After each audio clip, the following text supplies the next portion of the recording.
Баршаңызға сәлем достар. Сіздермен үй жағдайында дайындалатын тауық етінен осындай KFC жасайтын боламыз. Менімен бірге болыңыздар. Менің YouTube каналыма тіркеліп қоңыраушаны басып кетіңіздер. Алдағы уақытта басқа да керемет рецепттермен бөлісетін боламын.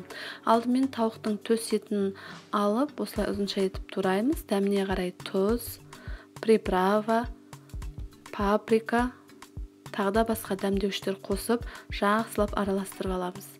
Дәміне қарай бұрыш қосамыз. Қызыл бұрыш, қара бұрыш қоссаңыздар да болады. Содан соң қасықтың көмегімен араластырамыз. Су құямыз. Тауық етіміз суын құйған кезде батып тұру керек. Содан соң бетін жауып 20 минутқа қойып қоямыз.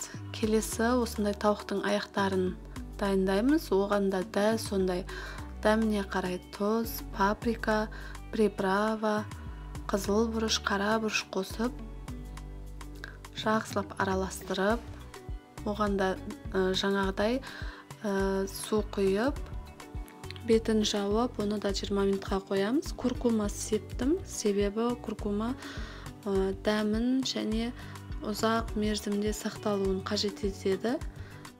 Суын құйдық, тауық етімізді суға батырып қойып қоямыз. Оны да 20 минутқа қойып қоямыз. Енді ұнымызға жаңағы қоспалардан кішкене ғана себеміз. Осындай приправа, куркума, тұз, бұрыш сеуіп, жақсылап ұнымызды араластырамыз.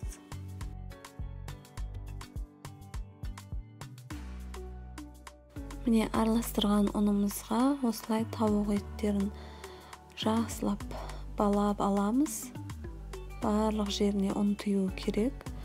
Содан соң қайтадан өзінің маринадталған суына салып және ұнға салып жақсылап барлық жеріне ұн тигенше домалатамыз. Енді жаңағы стрипсы дейді ғой, балаларға арналған ұзынша етіп туралған тауық етін осындай кептірілген нан ұнтағына балап аламыз. Оны да жаңағы етіміз сияқты істеп аламыз. Бірақ мен бұл стрипсыйдың жартысын майға, жартысын пешкіге пісіріп алдым.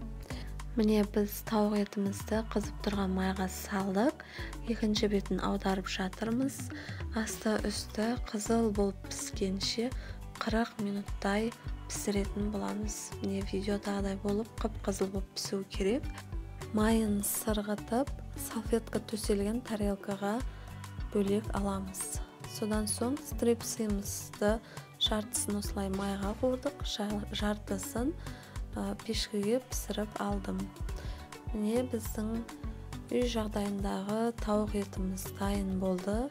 Сіздер де жасап көріңіздер, дәмі өте керемет болып шығады. Әсіресе балаларға арналған стрипсымыз да өте дәмді болып шықты. Балалар лезде жеп қояды. Сіздер де бірге жасап көріңіздер. Сіздермен болған Жансая ас болсын.